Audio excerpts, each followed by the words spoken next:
আলহামদুলিল্লাহ 6 রমজান মানে আজকে 6টা রোজা হবে।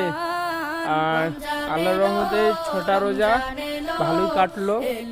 তো 1 মাস রোজা, এখনো 24টা রোজা আছে। তো আল্লাহর রহমতে এই 24টা রোজাও যেন আমরা ভালোভাবে কাটাইতে পারি। আর ছোট ছোট বাচ্চারাও যেন এই 24টা রোজাকে ভালো করে করতে পারে। সেই 24টা রোজা পার করার পরে সে আবার ঘুরে 1 বছর পরে আমরা রোজা পাবো।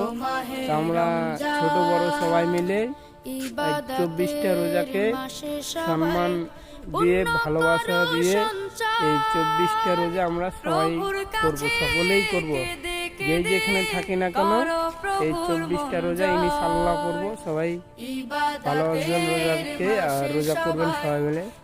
আমাদের কিছুই নাই, বাড়ি গাড়ি মানে সবাই আমরা বলি বাড়ি আমার, গাড়ি আমার, টাকা আমার, কিছুই নাই। শুধু রোজাটা করে যদি মৃত্যু হয়ে যায় তো ওটাই যাবে আমাদের সাথে, তাছাড়া আর কিছুই যাবে না। যতই টাকা যতই লাখ টাকা দামের গাড়ি হোক, বাড়ি হোক, কিচ্ছু যাবে না, শুধু রোজা নামাজই যাবে। তো আপনারা সবাই মিলে রোজা করবেন, সুস্থ থাকবেন। আর রোজা করলে যে শরীরের ক্ষতি হয় তা নয়, রোজা করলে মন পরিষ্কার হয় এবং শরীরের উপকার হয়। ইনশাআল্লাহ সব ভালো থাকবেন।